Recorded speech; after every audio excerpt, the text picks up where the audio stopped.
comment on peut faire, parce que c'est là-dessus qu'on a travaillé, pour prendre les meilleures pratiques des bureaux de marketing, etc., puis amener ça dans le commerce de l'État à notre sauce. C'est sûr que ça ne sera pas la même chose, mais pour valoriser les humains qui sont au centre de l'organisation.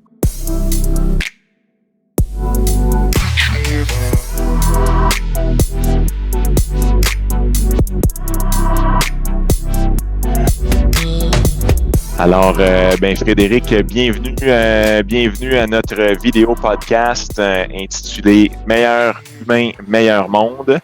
Bienvenue chez nous. Frédéric Guérin est un entrepreneur qui est président aujourd'hui de l'entreprise Club Tissu. Également en entrevue avec moi, mon co-animateur et mon associé Normand Chadwick. Alors, bienvenue tout le monde à l'entrevue d'aujourd'hui. Merci. Alors, la vidéo podcast Meilleur humain, meilleur monde, on vise à rencontrer des entrepreneurs de tout acabit, tout niveau d'âge, dans n'importe quelle industrie. Ça se veut vraiment une podcast qui va être intéressante pour prendre le café le matin comme homme d'affaires puis s'inspirer de qu'est-ce que d'autres hommes d'affaires de notre industrie ou de notre terroir, si on veut, parce que pour l'instant, on n'a entrevu qu'ici au Québec, quels sont les challenges que l'on vit, qui est l'entrepreneur derrière l'entreprise. Alors, on va se lancer un peu dans ça. Je vais lire rapidement, Frédéric, ta bio. Alors, entrepreneur inspiré et innovant, Frédéric Guérin a rejoint les rangs de l'entreprise familiale en 2009. Je répète que c'est l'entreprise Club Tissu, suivant sa graduation des HEC pour y opérer un changement de philosophie complet. Aujourd'hui, à la tête du groupe Club Tissu, il vise à devenir l'entreprise numéro 1 au Canada et faire de Club Tissu un modèle dans le développement des humains. Alors, bien hâte d'en entendre parler. Première question pour toi, Frédéric. En 2009, lorsque tu as joint les rangs, j'imagine que ton père ou tes parents, est-ce que les deux étaient actionnaires avec toi? Mes parents étaient cofondateurs de l'entreprise, mais ma mère avait quitté quelques années avant que je joigne les rangs. Fait quand moi, j'ai joint l'entreprise officiellement, là, parce qu'évidemment, l'entreprise a fêté ses 30 ans l'année passée, puis moi, aujourd'hui, j'ai 37 ans, là, donc je suis presque né en même temps. Mais officiellement, quand j'ai joint les rangs, ma mère avait déjà quitté l'entreprise. OK. Et donc, en 2009, tu joins les rangs, pas évidemment tout de suite en termes d'actionnaire, mais plutôt, tu as, j'imagine, fait un peu ton chemin, là, ton cheminement dans l'entreprise. Peux-tu me conter un peu comment tu as fait ton parcours professionnel dans l'entreprise pour en venir à avoir la confiance là, de tes parents, mais en fait de ton père à ce moment-là, de te transmettre les guides? Ouais, ben ça a été comme un concours de circonstances, je dirais. Puis à entendre parler beaucoup d'entrepreneurs, des fois dans des entreprises familiales, c'est souvent comme ça. Mais quand j'étais jeune, je vais vous avouer que je rêvais pas d'aller vendre de la guenille. Là, c'était de même que mes oncles, mes tantes parlaient du domaine du tissu à cette époque-là. J'étais plus axé sur d'autres industries. Fait que c'était pas mon plan, mais à un moment donné, en fait, il est arrivé un concours de circonstances, puis mon père m'a dit ben pourquoi tu viendrais pas essayer? Tu sais, 1 an, ta mère est partie, on a besoin d'aide, on est en croissance. Fait que pourquoi tu viendrais pas essayer de rejoindre au siège social qui était composé à ce moment-là juste de mon père puis de mon contrôleur. Là. Fait que l'entreprise était vraiment en point de bascule là, entre une petite entreprise puis là d'aller vers quand même une entreprise d'une envergure plus importante.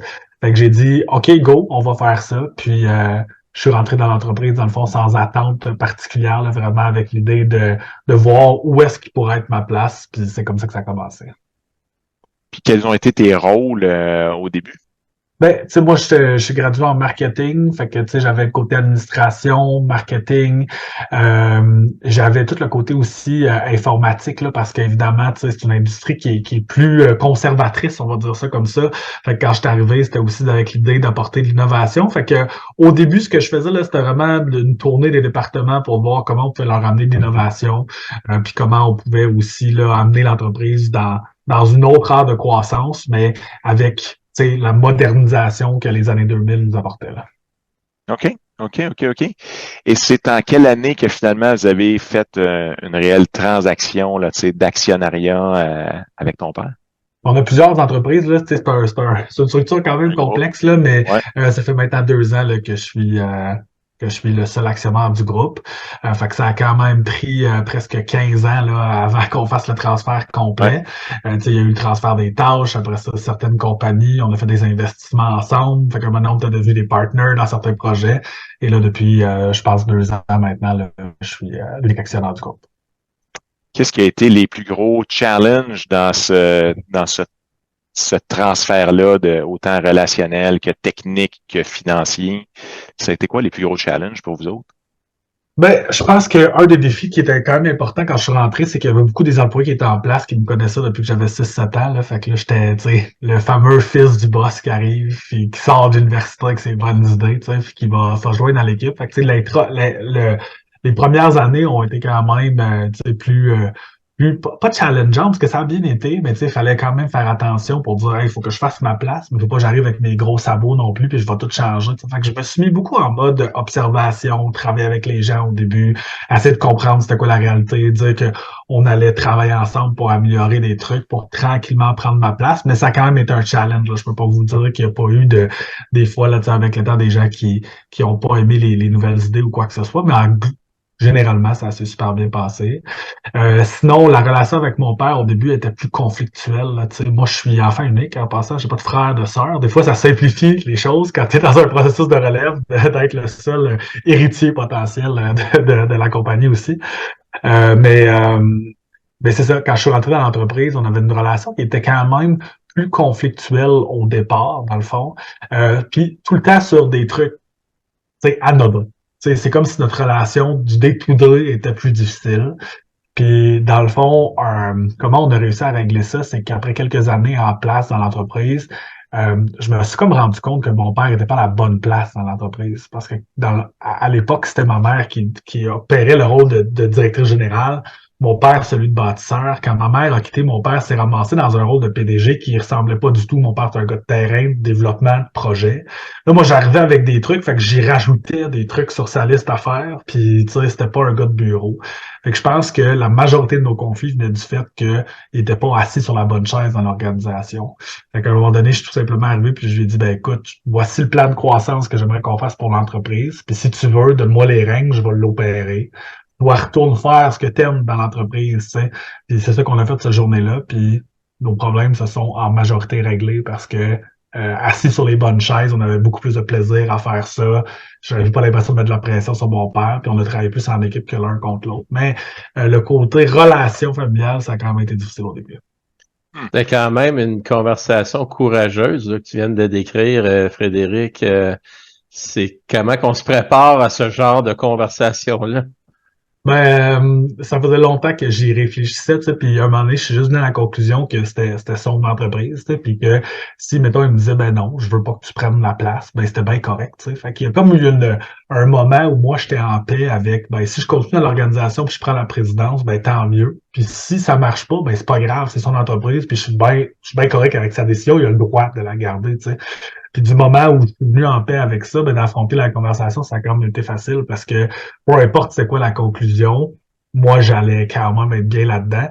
Puis mon père et moi, on avait une grande qualité, là, tu sais, c'est que des fois, dans la journée, ça brassait, mais on peut aller prendre une bière le soir ensemble, puis ça paraît pas. Tu sais, on n'est pas rancunier. Fait que je savais que peu importe ce qui se passait dans cette conversation-là, même si je le fâchais, ben, tu sais, on pourrait rattraper la relation rapidement.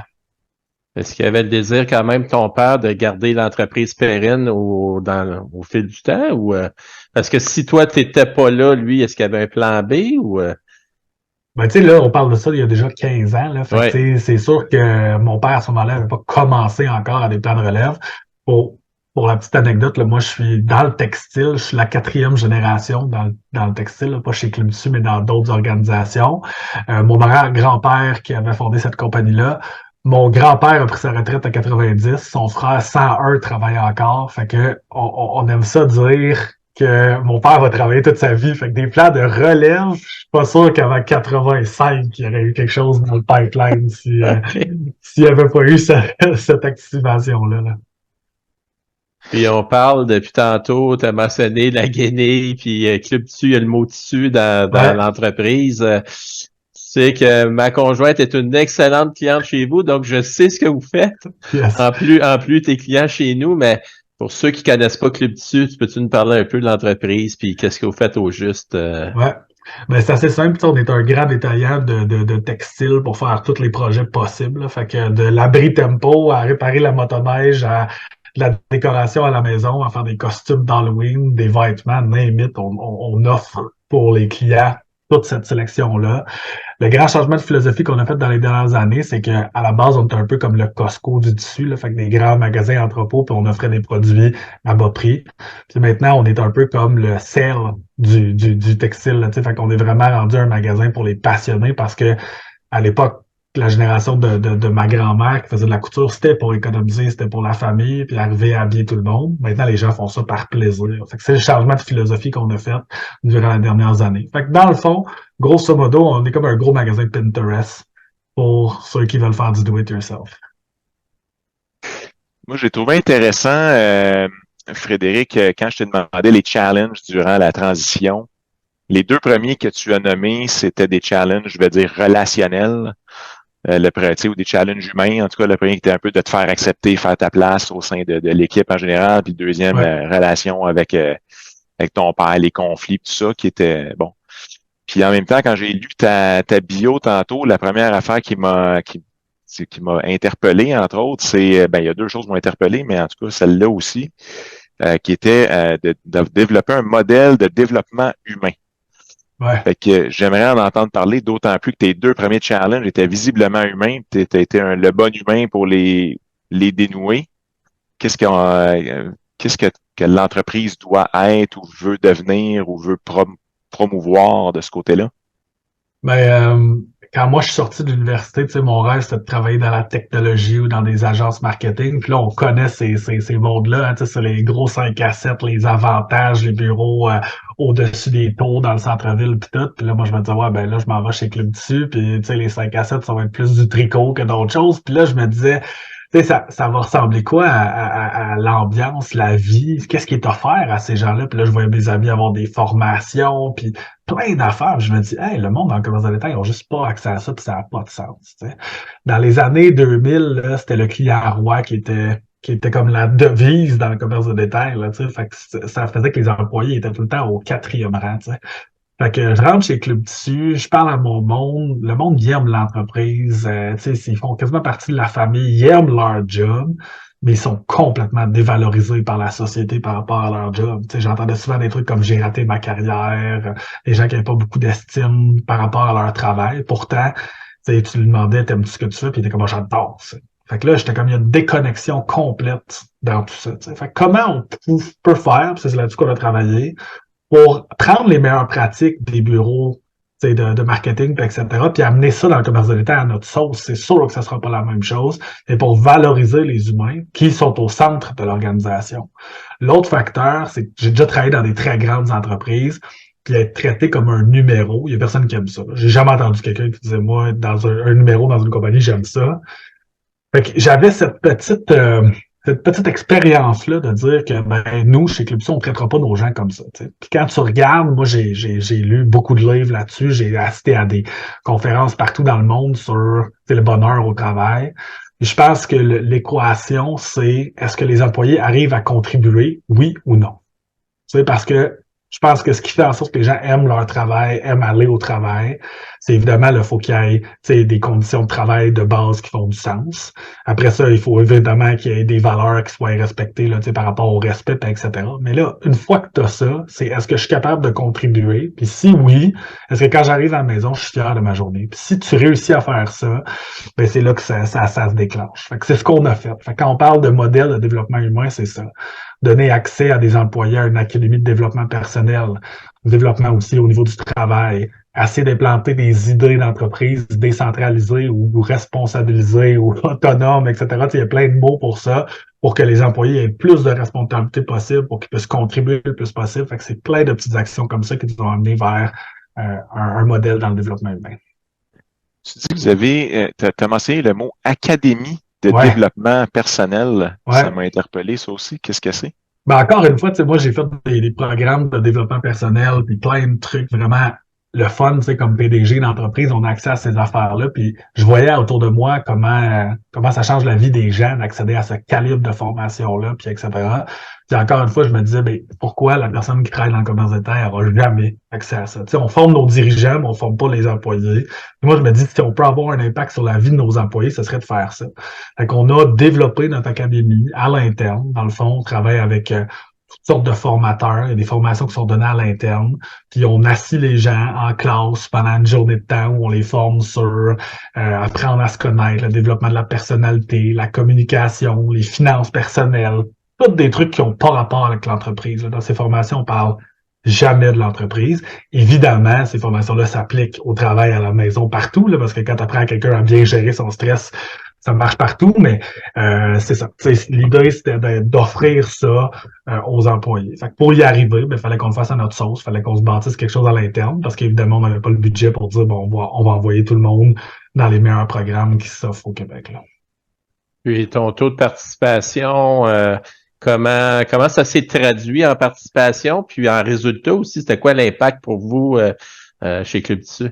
Ça, c'était quand même drôle. Là, je pense que c'est une de mes histoires préférées parce que quand moi j'ai eu l'idée de faire ça, j'en ai parlé à mon entourage entrepreneur, j'en ai parlé à mes collègues du siège social, puis là, tout le monde tripait sur l'idée bien raide.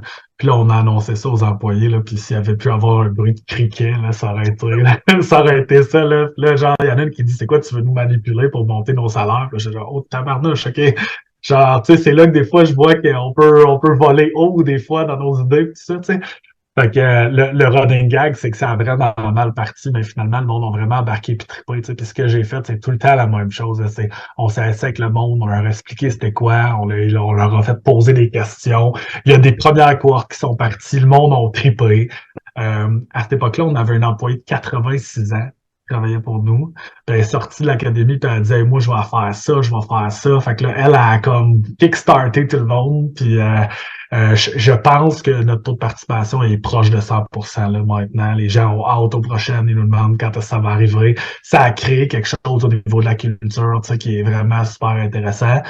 Ce serait dur de vous dire c'est quoi les impacts financiers sur l'entreprise, mais je peux vous dire que notre culture est vraiment forte, puis autant en pandémie que tu sais dans toutes les tempêtes, on le voit, là, la culture d'entreprise est extrêmement forte, puis je trouve que c'est un très grand contributeur. Vous êtes une équipe de combien, Frédéric? À peu près 250 au total OK. dans l'entreprise. Ouais. Quand même. Fait que l'académie, si elle a bel et bien 100%, elle impacte la vie de 250 personnes. C'est quand même pas bébé. Ouais, puis tu sais, là, faut se dire que c'est bien plus que ça, parce que dans le fond, ça, c'est le premier rang, mais déjà, ça impacte les familles directes, l'entourage, puis etc. Puis c'est ça qui est extraordinaire d'investir là-dedans, parce que le commentaire qu'on a le plus souvent à la fin d'une journée d'académie, c'est je peux pas croire que j'ai pas appris ça avant dans ma vie. Puis il y a des gens que j'ai recroisés après, tu sais, des fois dans des centres d'achat, ils travaillent, tu sais, 5 ans après, ils travaillent ailleurs, mettons. Puis là, elle dit, hey, je me souviens tellement de cette journée-là, ça a changé ma vie. Pour moi, ça, c'est un des legs les plus importants que je peux avoir fait, là. Et évidemment, c'est ça, tu as l'aspiration, le désir, le rêve d'être numéro 1 au Canada. Forcément, ça te prend l'équipe numéro 1 pour gagner le championnat. Effectivement, ça l'aide. Qu'est-ce que ça prend d'autre pour ton entreprise pour devenir numéro 1 au Canada? C'est quand même beaucoup de choses. Tu sais, quand moi j'ai pris l'entreprise, dans le fond, comme je disais, là, au siège social, on était 3 personnes, puis tout se faisait à la main, puis c'était comme une entreprise, je le disais des fois la blague, là, t'es les meilleurs au monde pour gérer ça qu'un fax. Puis, tu sais, c'est qu'à un moment donné, t'as beau avoir la meilleure équipe au monde, ça te prend les finances, les systèmes, l'équipe, le plan de match et un vent favorable, là, parce qu'on va s'entendre en ce moment que le vent n'est pas favorable pour grand monde, tu sais, fait qu'il y a beaucoup de facteurs qui sont là, mais ça commence toujours par l'équipe, tu sais, l'équipe est le cœur. Dans les dernières années, on a modernisé toutes nos infrastructures informatiques. Fait que maintenant, on est 100% informatisé. On a des tablettes aux tables de coupe. On sait en temps réel dans tous nos magasins combien de centimètres de tissu on a. On est extrêmement précis. Ça communique tout en temps réel. Fait que ça a été des gros investissements technologiques. On a un siège social aussi. Là, aujourd'hui, on est presque une vingtaine d'employés au siège social qui s'occupent des départements de marketing, commercialisation, achat, importation, etc. Puis ben après ça, ben il faut avoir un concept d'entreprise qui fonctionne, puis des clients qui sont à l'appel pour le déployer. Là, c'est ça qu'on est en train de faire. Là, en ce moment, tu dirais que vous êtes à quel rang au Canada? OK, on est quand même chanceux parce que des entreprises à textile, il n'y en a pas tant que ça au Canada. Fait que c'est quand Uh-huh. même, on a quand même un but qui est atteignable, mais on est le joueur numéro 2. Dans le fond, OK. le joueur dominant est très haut devant nous. Là. C'est Fabricville ou Fabricland Ouais. en anglais. Beaucoup plus de magasins que nous, mais c'est complètement différent. Tu sais, on est dans un marché similaire, mais un peu différent. Euh, Ce que nous, on dit, c'est qu'on va être numéro un top of mind dans notre industrie. Okay? Fait que ce qu'on veut, c'est quand les gens pensent à faire de la couture, projet de do-it-yourself, etc., ils pensent à nous autres. Puis après ça, ce qu'on va être numéro un en vente, peut-être un jour, mais l'idée, c'est d'être un numéro un top of mind. Ça, c'est ça notre vrai objectif.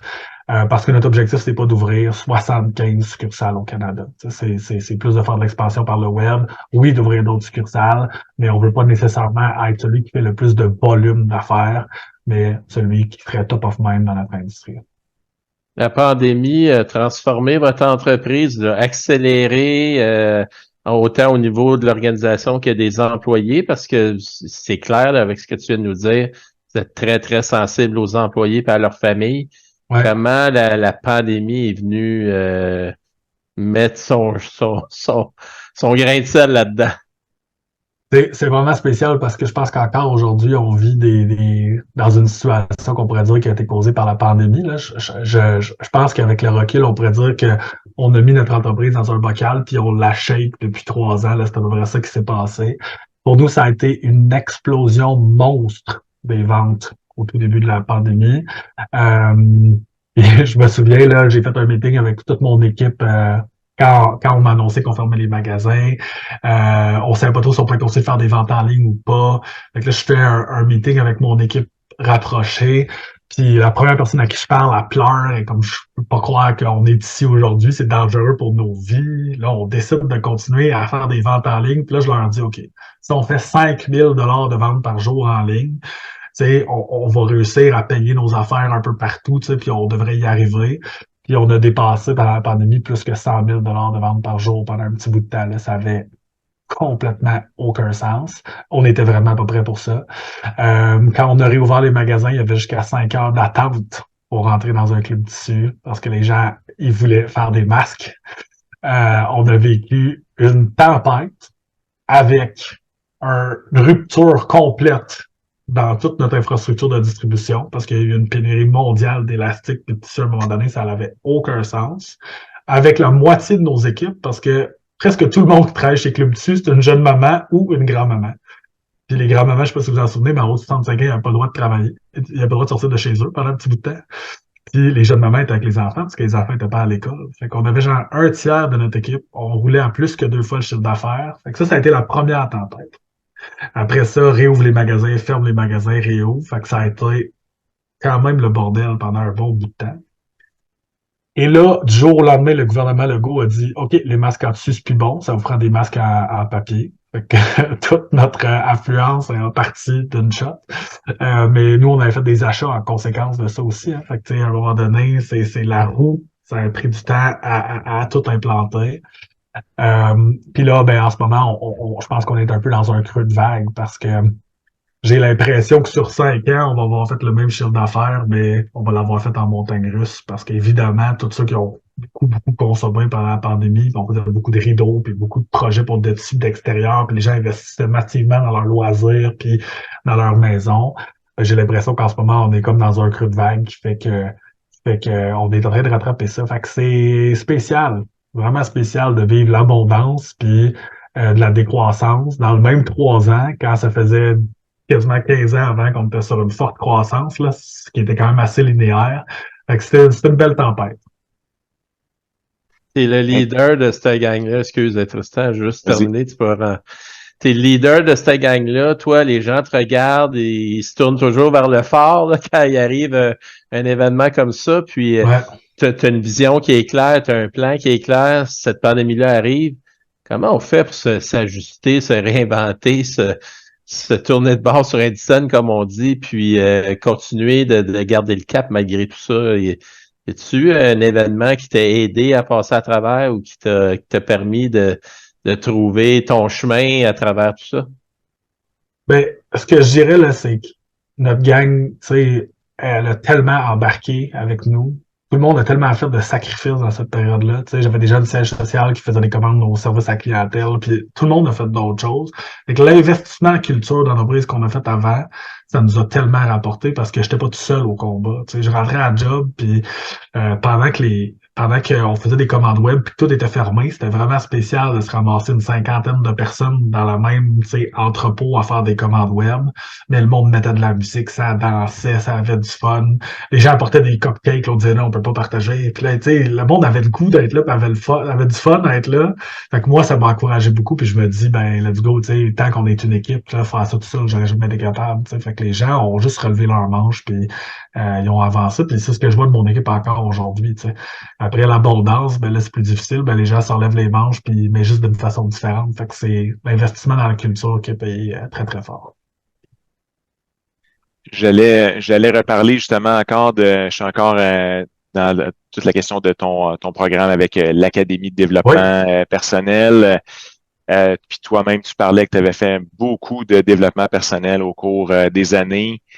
Quand les gens autour de nous se développent, faut nous aussi, tu sais, en anglais on dirait level up, là, tu sais, ou en tout cas, faut nous aussi se passer au prochain niveau si on veut. Qu'est-ce que toi tu fais maintenant pour passer au prochain niveau? Qu'est-ce que tu as besoin de développer pour être à la hauteur de tes ambitions puis à la hauteur de ton équipe? Moi, je suis quelqu'un de très, très curieux à la base, là. Fait que j'ai vraiment, tu sais, apprendre, découvrir, que ce soit de tout horizon, puis de plusieurs choses différentes. J'adore ça. Fait que moi, je lis beaucoup, j'écoute des podcasts, je lis des blogs, je participe à des conférences partout dans le monde. J'essaie des trucs vraiment spéciaux, tu sais, dans différents types d'horizons pour essayer de me dépasser puis de découvrir d'autres choses. Puis j'essaie de rester vraiment très ouvert là-dedans. Fait que je pense que c'est ma grande qualité.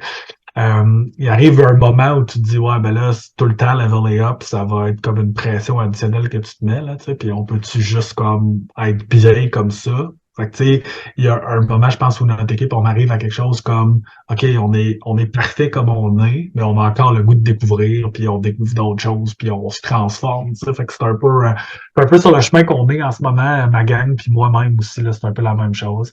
Fait que dernièrement, j'ai fait un parcours avec la maison des leaders qui a un côté beaucoup plus, je vais dire, spirituel puis humain de la gestion que le parcours que j'avais fait avec l'école d'entrepreneurship de Beauce avant, qui était plus croissance, entreprise. Mais à travers ça, il y a des gens qui se mélangent. Fait que c'est même des programmes qui sont, on pourrait dire, à des opposés, à des sphères qui vont partager des valeurs similaires, par exemple, là. Il apporte quelque chose de vraiment intéressant. Fait que je pense que c'est ça, c'est de continuer de sortir de la zone de confort, découvrir, expérimenter, puis à un moment donné, ben, tout ça fait en sorte qu'on évolue puis qu'on bouge, là. Tu t'as fait, t'es allé au HEC, fait que donc c'est une école de gestion, fait qu'en quelque part, est-ce que déjà dans ton choix universitaire, c'est que tu te voyais prendre le relève de l'entreprise familiale? Honnêtement, je pensais vraiment pas prendre la relève de l'entreprise familiale. Tu sais, moi, je pensais vraiment travailler soit en marketing ou en technologie. Puis j'ai eu un parcours tu sais, vraiment axé sur, mettons, quand j'étais jeune, dire OK, ben je vais faire les bonnes étapes pour me rendre à un job, que je vais pouvoir monter les échelons. Puis tu sais, le rêve américain, là, j'avais ça d'imprimer vraiment à gauche dans la tête quand j'étais jeune. Fait que c'était ça mon objectif. Puis ça l'a changé, évidemment. Là. Quand je suis sorti de l'école, j'ai rejoint les rangs de l'entreprise, puis à ce moment-là, ça a changé mon mindset, mais mon objectif, c'était pas de reprendre l'entreprise, effectivement. Est-ce qu'aujourd'hui, excuse-moi Tristan, vas-y. Ben, j'allais dire, quand est-ce que tu as su que tu étais un entrepreneur? Mais je pense que j'ai toujours été un entrepreneur. Honnêtement, tu sais, je me souviens quand j'étais jeune, tu sais, j'ai toujours eu des réflexes entrepreneuriales très innovants comme idée. Je bargainais des affaires, j'ai changé. Tu sais, comme je me souviens, quand j'étais jeune, je demandais des Legos tout le temps, j'en revendais, j'en rachetais. Tu sais, je gérais ça toute seule. Là. Ma mère, elle répondait à la porte, j'avais 10 ans, puis c'était du monde qui venait chercher là, sur les packs des Legos que j'avais vendus. Tu sais, je savais tout régler ça tout seul. Tu sais. Fait que j'ai toujours eu ce feeling-là. C'est sûr que d'être enfant unique assis à table de deux entrepreneurs, tu sais, je veux dire, la business, là, je suis rentré au HEC, puis c'était quasiment trop facile parce que je gérais ça depuis des années. Là. Je dis souvent que je suis sur le conseil d'administration depuis 30 ans. Mais j'ai toujours eu ce côté entrepreneurial-là. Je pense que je pourrais être un entrepreneur aussi. Je suis pas sûr que j'aurais besoin d'être un entrepreneur avec vraiment 100% des trucs. J'aime ça travailler en équipe, puis j'aime ça vraiment aussi pouvoir amener d'autres types de projets. Mais ce qui a fait le déclic de pourquoi je suis resté chez Club Tissu, dans le fond, c'est que tu te rends compte que ce soit du tissu ou de la technologie. Ce qui est important dans l'organisation, c'est les gens, les projets, puis, etc. Parce que moi, dans le fond, ce que je fais, c'est de l'innovation, des projets, je travaille avec des gens que le produit final, ça soit du tissu ou de la technologie, ça change pas grand-chose, mais en plus, on a la chance d'être dans un industrie où le monde a du fun, le monde tripe sur ce qu'on fait, là. Il y a du monde qui rentre dans nos magasins des fois puis qui pleure tellement ils sont contents d'être là, là. C'est spécial, là, t'sais. Fait que ça, c'est une grande chance qu'on a d'être dans une industrie positive. Normand, je pense que Clairement. tu avais une question à En lancer. fait, tu m'as coupé la question, c'est exactement la même que la tienne, mais on dit souvent là, que être assis à l'entour de la table quand on est jeune, on est un peu comme dans une période d'incubation, hein. C'est ça. Nos parents sont en business, nous on ne l'est pas nécessairement, mais on baigne Alors, tellement dans cet environnement-là que soit on en arrive à en avoir un dégoût ou tout naturellement, il y a une fibre qui est entretenue, puis éventuellement elle va éclore, là. Puis je pense que tu nous l'as bien décrite. Merci pour ça. Tu as yes. dit d'entrée de jeu que Club Tissu, c'est pas seulement Club Tissu. Tu as été partenaire avec ton père, tu l'as encore. Il y a de l'immobilier là-dedans. Peux-tu un peu nous décrire ce qu'il y a à côté de Club Tissu? Ben, dans le fond, notre modèle est un peu spécial, là, dans le sens où nous, on a 7 entreprises. Là, dans le fond, on a le siège social qui est franchiseur, on a des magasins Club Tissu qui nous appartiennent, j'ai des franchisés. J'ai une compagnie d'importation qui importe des textiles de partout dans le monde, qui revend à des entreprises canadiennes qui sont des manufacturiers de vêtements, de meubles, des magasins de tissu, à nos propres magasins aussi. Euh, on a eu la chance il y a quelques années d'acheter un magasin qui s'appelait Tissu Mode de l'Orme à l'époque. C'est la famille qui avait ce magasin-là qui voulait avoir une relève, qui nous l'ont vendu avec la bâtisse. Donc, on a commencé à se dire, bon, OK, on va se faire une petite filière immobilière, on va oui, transformer le magasin en Club Tissu, mais on va mettre l'immobilier de l'autre côté. Ensuite, on va acheter d'autres immobiliers à Montréal. Fait que, tu sais, je trouve que d'être en affaires, ça te permet d'avoir quelque chose de solide pour pouvoir faire d'autres projets aussi, tu sais, d'être capable d'aller toucher d'autres horizons. Puis là, on arrive à une taille où on est capable de faire ça, puis d'utiliser notre power, si on veut, là, pour pouvoir en accomplir plus, puis aller chercher d'autres choses. Là. Fait que c'est un peu là-dessus que je suis en ce moment. C'est ton père qui est le défricheur à l'intérieur de ces idées-là ou c'est quoi son rôle finalement là, à travers tout ça? Ben, aujourd'hui, dans le fond, mon père, il n'a fait qu'une petite portion dans une start-up qu'on y a parti il y a 2, 3 ans, qui est de l'achat de l'eau de tissu qu'il revend. Fait qu'il achète, par OK. exemple, 1 million de mètres de Canada Goose qu'il revend à d'autres manufacturiers de vêtements parce qu'il était à défaut pour Canada Goose ou etc. Fait que mon père, c'est une grande spécialité qu'il a. À travers les années dans l'entreprise, ça devenait un peu trop contraignant pour lui. Puis nous, plus qu'on mettait de processus puis de trucs en place, moins il était bien. Fait que dans le fond, un moment, on s'est dit, hey, pourquoi qu'on t'achète pas une place, puis tu te pars pas une entreprise où tu vas pouvoir avoir vraiment le bassin que tu veux, puis avoir le fun que tu veux dans ton entreprise. Fait que c'est ce qu'on a fait quand on a fait la transaction finale. Là. Fait que ça fait maintenant 2 ans que mon père n'est plus dans l'organisation. Ça fait plusieurs années là, que c'est moi qui ai la vision en place. Puis que mon père faisait cette spécialité-là au sein même de Club Tissu, puis notre division, dans le fond, qui est B2B. Mais là, je pense qu'aujourd'hui, c'est comme le scénario idéal, parce qu'on travaille beaucoup ensemble. C'est un fournisseur important pour nous, mais lui, il peut avoir les coups de franche, puis d'opérer ça comme ça lui tente. Là. Fait que ça amène plus de légèreté pour lui. Là. Et avez-vous, dans ton parcours, bon, on t'a expliqué que tu as été chercher beaucoup de formations à l'extérieur. Ouais. Vous avez créé votre académie à l'interne et tout ça. Mais avez-vous été chercher de l'aide externe qui vous ont aidé à l'interne, consultants ou peu importe, pour justement enligner la vision, enligner les relations? Est-ce qu'il y a eu ce genre d'intervention-là chez vous? Je dirais que tout ce qui est côté humain, développement d'entreprise, marketing, ça a été plus fait à l'interne. Mais pour toutes les autres sphères, là, c'est quand on parle de système informatique, de gestion des finances, de comptabilité, puis tout ce qui est les structures comptables, tout ça, fiscales, excusez-moi, et tout ça. Fait que dans les domaines où nous, on n'est pas fort, on va essayer de s'entourer le mieux possible. C'est ça qui je pense, important. Là. Surtout dans une entreprise de notre taille, on peut pas avoir des experts de chaque domaine dans l'entreprise. Là. Donc, on aime ça vraiment aller chercher de l'aide pointilleuse avec des gens qui sont vraiment calés dans ce qu'ils font pour être capable de nous aider à passer au prochain niveau, faut que ce soit légal, fiscal, technologique, etc. Là, on a été chercher beaucoup de gens alentour de nous dans ces périodes-là, ouais.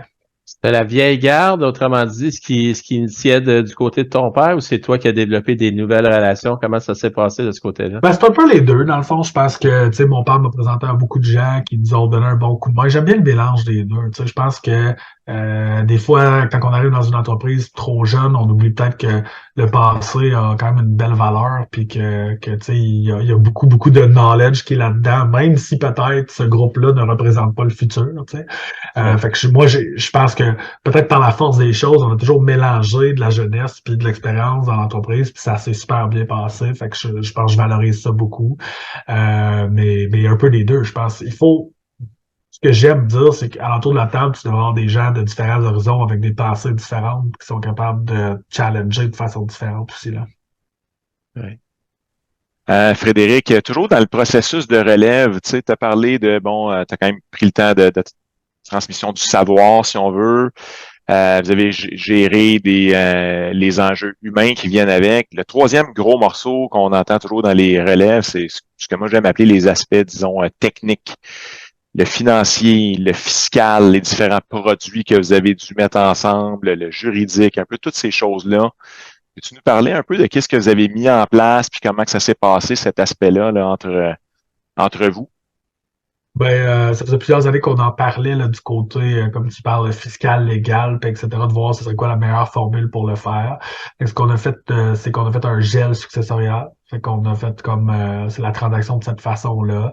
De mon côté, j'ai mis en place une fiducie familiale qui a fait l'acquisition de toutes les actions des différentes divisions. Il a fallu qu'on fasse du ménage là, parce qu'il y avait plein de trucs qui avaient été pris, des décisions des fois en 97, en 94, dans la structure corporative. Là, on a fait le ménage là-dedans. Puis on a essayé de faire une structure la plus simple possible à partir de maintenant. Donc, c'est comme ça qu'on a fait ça.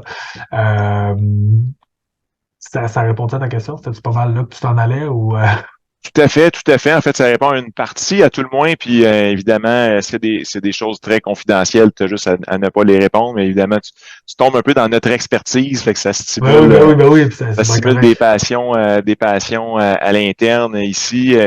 Côté, disons, financement de la transaction ou repaiement de ton père, puis côté impôts successoraux de ton père, côté produits d'assurance, par exemple. Tu nous parlais un peu de d'autres aspects mécaniques là, sans nous révéler des choses qu'on ne devrait pas savoir. Ben, je suis quand même chanceux parce que dans le fond, de la façon qu'on a fait la transaction, moi j'avais une entente avec mon père où on l'a pas financé parce qu'on voulait pas, ni lui ni moi, mettre de la pression sur l'entreprise à ce moment-là parce qu'évidemment, on se doutait, là, on a fait la transaction en 2 ans, on se doutait que les frais financiers allaient augmenter beaucoup par rapport justement au taux d'intérêt qui allait monter, tout ça. Fait que c'est pas ça qu'on a fait. On a fait une entente à l'amiable, si on veut, là, où il y a un montant par année qui doit être remis selon le pourcentage des profits, puis certaines balises, puis etc. Fait que je suis quand même chanceux de ce côté-là. Puis, en fait, on a mis un moratoire sur la dette pour que ça devienne, aux états financiers, ça soit pas comme une dette, perçu comme une dette pour les banques, évidemment, pour pas les ratios, côté ratio, tout ça, pour que ça soit respecté. Fait que j'ai cette chance-là, dans le fond, d'avoir pu faire une transaction qui soit quand même smooth puis sur le temps. C'est pour ça que c'est bien de se prendre d'avance, parce que il y a des choses qui ont été mises en place avant puis qui ont tranquillement commencé à se faire. Fait que le jour où on a fait la transaction, mon père n'a pas besoin d'argent. Là, il y a les choses qui ont été mises en place avant nous ont aidé beaucoup de ce côté-là. Il y a nos compagnies immobilières, en fait, où on est encore partenaire 50-50 dans ceux-là. Fait que bon, il y a une partie qui était là aussi. C'est pas mal ça, le gros, je te dirais. Ça a été une transaction quand même simple. On a vu beaucoup d'histoires compliquées alentour de nous. Fait que, les deux, on s'était dit, ça va être une transaction qui est simple. Le fait que je sois unique unique héritier, c'est sûr que ça simplifie l'affaire aussi parce que euh, si jamais mon père décède demain puis j'ai pas fini de rembourser la dette, ben la dette elle me revient. Fait que c'est sûr que, tu sais, je veux dire, le montant me revient. C'est plus simple à ce moment-là. Ouais, c'est clair. Puis il n'y a pas non plus de besoin de rééquilibrer avec un frère ou une sœur qui aurait pris un chemin différent. C'est ça. On veut rebalancer le patrimoine ou quelque chose comme Exact, ça. exact, exact. OK. Je pense qu'à ce moment-là, il aurait fallu s'y prendre encore plus d'avance là, pour mettre des bonnes balises en place et tout, tu sais. Une chose que je vois aussi beaucoup, c'est que tu sais, il y a beaucoup de gens qui rentrent dans des entreprises familiales des fois, puis là, les parents disent ben OK, tu sais, oui, tu travailles, tu sais, peut-être que tu travailles à rabais un peu, mais un jour l'entreprise va être avec toi. Là, finalement, au final, ben, ils arrivent dans une position où le frère, la sœur qui travaillent pas dans l'entreprise ont une partie, ça n'a jamais été discuté, ça fait des conflits. C'est moi que mon père, peut-être par défaut un peu, mais depuis le début, c'est très, très clair. Fait que, tu sais, ça a fait que la transaction a été très smooth, tu sais. Parce que j'étais enfant unique, puis c'était discuté de exactement c'était quoi nos intentions aux deux. Je pense que d'en discuter le plus tôt possible quand on rentre dans une entreprise, dire OK, c'est beau, là, je peux te donner 5 à 10 ans de ma vie, mais tu sais, c'est quoi qu'on a décrit qui fait qu'à la fin, si mettons, tu ne vends pas l'entreprise ou whatever, tu sais, il se passe quoi avec tout ça pour éviter les conflits, dans le fond. Mhm, mhm. Et avec Et puis, l'expérience que ça t'a donné, vas-y, Normand. non, Vas-y, vas-y, tu ça. OK. Avec l'expérience de toute cette transaction-là que tu as maintenant, puis qui, visiblement, de la façon que tu le racontes, ça s'est passé un peu comme sur des roulettes. Il y a énormément d'entreprises familiales que ce passage-là n'est pas encore fait. Si tu avais quelques conseils d'entrée de jeu à donner à des jeunes de ton âge qui sont en train de reprendre, ou plus jeunes, là, Ouais. est-ce que ce serait les deux, trois premiers gros conseils à dire, écoute, oublie pas ça, puis ça, ou tombe pas dans tel piège? Mais moi, je dirais de mettre ça le plus clair possible. Dès le départ, tu sais, comme je viens d'en parler, là, ben, tu sais, de s'assurer que pour ce que la personne veut, puis ce que le cédant veut, c'est capable de s'aligner, mais d'en parler tout de suite. Là. Des fois, c'est des non-dits, puis c'est pas clair. Tu sais, fait que ça, c'est une chose. De pas sous-estimer aussi l'apport personnel de la sortie du cédant. Moi, mon père, ça fait plusieurs années qu'il y pensait, puis qu'on a fait la transition tranquillement. Mais tu sais, au tout début, quand j'étais président, c'est encore mon père qui portait le titre. Parce que tu sais, il y a un côté, un moment donné, qui est émotif là-dedans. Là. C'est si demain je suis plus président de Club Dessus, je suis qui? Que je mets sur ma carte comme non. Tu sais, il y a tout ce côté-là aussi, tu sais, le côté humain qui devient vraiment important dans tout ce bagage-là. Puis finalement, ben c'est sûr que tu sais, de bien s'entourer, là, c'est la clé. Là. Je veux dire, tu peux pas essayer de faire ça sur une napkin sur le coin de la table. Là. Ça fonctionne pas. Surtout quand tu es dans personne liée, là, parce que c'est encore plus complexe. Là. Il faut que tu vendes à juste valeur marchande, etc. Donc, de bien s'entourer, c'est sûr, c'est important. Puis je dirais que peut-être le cédant et que le releveur ait quand même des gens qui l'accompagnent qui soient différents. OK. Pour pas que, par exemple, ça soit nécessairement le même conseiller qui conseille et le père et le jeune, par exemple. Parce que des fois, ça peut faire en sorte qu'il y a un manque de confiance, puis dire, ben ouais, ton conseiller m'a dit de faire ça, mais finalement, je me suis fait avoir, tu sais. Tandis que si t'as quelqu'un qui est capable d'être dans chacune des équipes, ça peut se faire avec, il y a des gens qui vont le faire avec du mentorat, il y a des gens qui vont le faire sur un comité consultatif, il y a des gens qui vont juste dire, ben écoute, je vais double vérifier ce qui vient de se passer de ton côté, puis tu sais, je vais te donner un avis là-dessus. Et moi, je trouve que d'aller chercher quand même quelque chose pour se rassurer, puis dire, ben ouais, ok, la transaction est saine. Je pense que c'est vraiment important. Ça a été qui les professionnels clés, ou tu sais, je cherche pas le nom, prénom, mais plutôt quel type de professionnels ont été la clé, parce que tu as dit c'est important de bien s'entourer, puis en Ouais. plus, idéalement, d'avoir chacun nos sons de cloche par des personnes différentes. C'est quoi les natures de profession qui ont été le plus utiles? Ben, comme côté culture, relations, poste, etc., pour nous, c'était quand même déjà réglé, là, parce qu'il y a beaucoup de professionnels qui pourraient venir là-dedans, description de tâches, puis rôle, etc. Nous, c'est pas là-dessus, c'est vraiment du côté fiscal, légal, je vous dirais.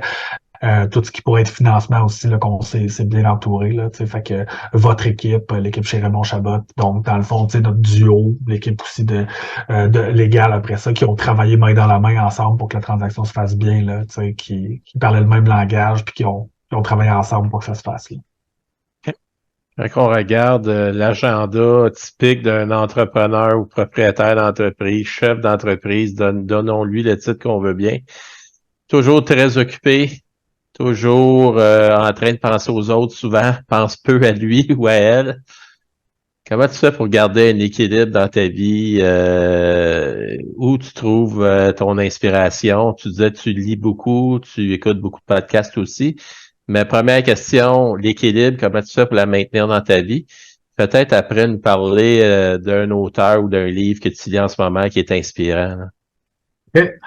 Euh, ben, je dirais que le côté équilibre, c'est que mener, ben, écoute, ça vient aux habitudes de vie puis à la bonne hygiène de vie parce qu'on pourrait travailler, les entrepreneurs, n'importe qui, pourrait travailler 95 heures semaine, ça n'a pas de limite, tu sais. Fait que mener, il faut s'en mettre. Fait que moi, je me suis rapidement vu ça. Peut-être parce que mon père était à faire du 90 heures semaine. Puis comme moi, c'est pas ça que j'ai envie dans ma vie. Tu sais, j'ai des cercles d'amis importants, je fais beaucoup d'activités en dehors, je développe d'autres passions. Tu sais, ma business, c'est pas ma seule passion. Puis on dirait que j'ai compris rapidement dans ma vie que l'équilibre, puis tu sais, j'ai des amis qui travaillent 80 heures, puis c'est leur équilibre, puis c'est parfait de même. Je ne pas qu'il y a une recette. Mais moi, mon équilibre, c'est quand je suis au travail, je suis au travail. Quand je suis en dehors, je suis en dehors. J'ai aussi la chance d'avoir une taille d'entreprise qui fait que moi, si je disparais pendant un an, ma business, ça roule. Là. J'ai pas une pression de rentrer tous les jours, puis etc. Fait que ça, je pense que j'ai cette chance-là aussi. J'imagine qu'à certaines phases de business, ça peut être plus difficile. Moi, si j'ai un employé qui rentre pas un dimanche matin, ben, j'ai une directrice, une gérante ou quelqu'un qui va s'en occuper. Fait que c'est sûr, ça m'enlève une grosse pression. Mais je pense que euh, juste de prendre le temps de s'arrêter puis de se demander qu'est-ce que je veux. Je veux-tu travailler 80 heures semaine ou je veux pas ça? Pas se laisser emporter là-dedans. Parce qu'il y en a des fois, on dirait qu'ils vont se laisser emporter dans les 80 heures semaine puis ils sont pas heureux. Puis il y en a des fois, ils arrêtent à 30 puis ils sont comme, mais moi, ça, je travaillerais 80. Ben, comme, travail, là, c'est ça que ça te tente de faire. C'est comme, amuse-toi, let's go, là, tu sais. Fait que c'est un peu ça, je te dirais pour moi, l'équilibre, là. Fait que, Mais est-ce que tu en prends du temps off pour toi ou pour planifier du temps pour toi, là? Pas pour le ouais. Club Inc., mais pour le Frédéric Guérin, là, tu sais. Ouais, quand même bien. Je te dirais que par semaine, je vais travailler environ une quarantaine d'heures pour Club Tissu. Je te dirais une dizaine d'heures reliées, là. Fait qu'à faire des podcasts comme avec vous aujourd'hui, puis tu sais, des trucs qui sont pas du travail, mais qui sont reliés à ça, tu sais. Ça c'est ma routine. L'été, moins. J'essaie de ralentir l'été pour profiter un peu plus du beau temps, sauf cet été, évidemment. Mais sinon, tu sais, maintenant, je coach à l'école d'entrepreneurship de Beauce. J'enseigne à l'école aussi des hauts dirigeants au HEC. Je coach l'accélérateur de la grade de la mode. Fait que, tu sais, je sors souvent de l'organisation pour échanger, partager, etc. En plus de toutes les formations que moi, je fais. Puis un truc que je répète tout le temps à tout le monde, c'est il faut sortir de la forêt. Et quoi, je m'assure que dans mon 40 heures semaine Club Tissu, j'ai du temps pour sortir de la forêt pour réfléchir sur Club Tissu. Mais je m'assure aussi que dans mon temps personnel, je sois capable de sortir de la forêt et de dire, OK, je veux quoi dans ma vie? Je suis rendu où? Qu'est-ce que je vais faire avec ça? Tu sais? Dans les dernières années, on a eu des offres d'achat de l'entreprise. Il fallait que je réfléchisse à ces affaires-là. Je veux-tu rester seul actionnaire? Je veux-tu rentrer d'autres mondes? Tu sais, il y a tout ça aussi, cette réflexion-là de dire, moi, comme entrepreneur, je veux quoi pour ma vie? Tu sais? Ouais. Puis tu lis quoi en ce moment, puis t'écoutes quoi? Je lis et j'écoute beaucoup de choses. J'ai une fascination ces temps-ci sur toutes les études sur les niveaux de conscience. Dans le fond, on pourrait en parler longuement, là, mais grosso modo, c'est dans le développement personnel, c'est une notion qui est quand même assez avancée. Puis il y a plusieurs courants de pensée là-dessus. Ken Wilber qui a contribué au livre de Frédéric Laloux, Reinventing Organization, qui est probablement le plus connu, là, a un courant de pensée, puis il y a d'autres courants de pensée là-dessus. Fait que je lis beaucoup là-dessus. Là. Je suis en train de lire un livre de Sri Aurobindo en ce moment, là, qui est vraiment super intéressant. Sinon, j'aime beaucoup lire des petits livres aussi que je vais nécessairement référer aux gens. Il y en a un que vous allez probablement aimer, c'est que le livre s'appelle Effet cumulé. Puis ça parle dans le fond de la part de quand tu fais des petites actions chaque jour, qu'est-ce que ça peut te ramener à la fin, puis évidemment, ils font les relations avec les finances. Là, si tu mets de l'argent pendant 30 ans dans un compte avec un taux d'intérêt de 10%, ben, à la fin, ça va être ça coche. Ben, c'est la même chose des relations. Si normalement, chaque année, on continue de s'entretenir notre relation, puis on va dîner, puis on a du fun ensemble, ben, au bout de 10 ans, notre relation va être beaucoup plus grosse que si on l'avait pas fait. Ça, fait que ça, c'est quelque chose que j'ai essayé de quoi de ma table en ce moment. pourrais nous envoyer une liste de ton top 5, disons. Le livre, ouais, ouais, vraiment. on Non, pourrait je suis la un grand lecteur. partager. Parfait. J'essaie de lire un livre aux 2 ou 3 semaines à peu près. Puis, au niveau podcast, as-tu des préférences, des habitudes? Mais là, en ce moment, je lis beaucoup, j'écoute beaucoup de choses sur le SEO, là, qui est sur enfin, le Search Engine Optimization, parce qu'on est en train de voir comment on peut révolutionner la game de notre site web pour conquérir le Canada. Puis moi, comme je suis très curieux, ben, quand l'entreprise échange avec des spécialistes, j'aime ça qu'on comprenne ce qui se passe. Ouais. Puis c'est un côté super technique, là. Fait que, en ce moment, j'écoute beaucoup de podcasts de ça. Mais sinon, en anecdote, j'ai écouté la semaine passée Undercover Billionaire, je sais pas si ça vous dit quelque chose. Non. C'est Grant Cardone qui est à la tête du mouvement 10X, qui est comme Ouais. un entrepreneur, on va dire hustler aux États-Unis, là, qui a vraiment comme de la drive. Puis moi, j'aime quand même ça, tu sais, je pense qu'il faut en prendre en laisser dans ce genre d'interaction-là, mais en fait, ils ont envoyé Grant Cardone dans une ville avec $100, un téléphone, puis un char, puis il fallait qu'il monte une business d'1 million de dollars en 90 jours. J'ai eu énormément de plaisir à écouter ça, là. C'était le fun. Fait que de tout. Je veux dire, moi, pour écouter quelque chose, c'est dauphin, je serais très fasciné de tout. On va avoir plein d'entrepreneurs comme toi à notre vidéo podcast. Est-ce que tu aimerais nous lancer une question pour eux autres? Tu sais, si tu avais la chance de rencontrer toutes sortes d'entrepreneurs dans ta vie, comme nous on le fait en ce moment, là, c'est toi le host du Tout le monde en parle, tiens, si tu avais une question que tu aimerais nous lancer pour les prochains.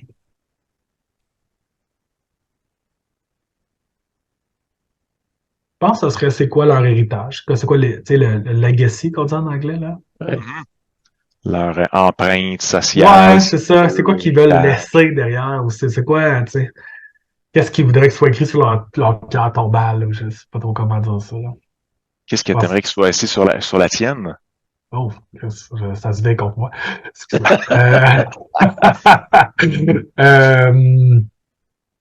Ben, tu sais, je vous en ai parlé tantôt, mais pour l'instant, moi, je trouve que ce qu'on fait avec l'Académie, c'est vraiment ce qui est le plus intéressant, tu sais, d'être capable de prendre des gens qui n'ont pas nécessairement un parcours scolaire ou un parcours, tu sais, valorisé par la société standard, puis qui ont été capables de valoriser ces gens-là, d'en faire des gens épanouis, qui ont un impact sur les gens alentour d'eux, puis tout ça, grâce à notre programme d'Académie, là, je pense que pour l'instant, c'est mon leg le plus intéressant.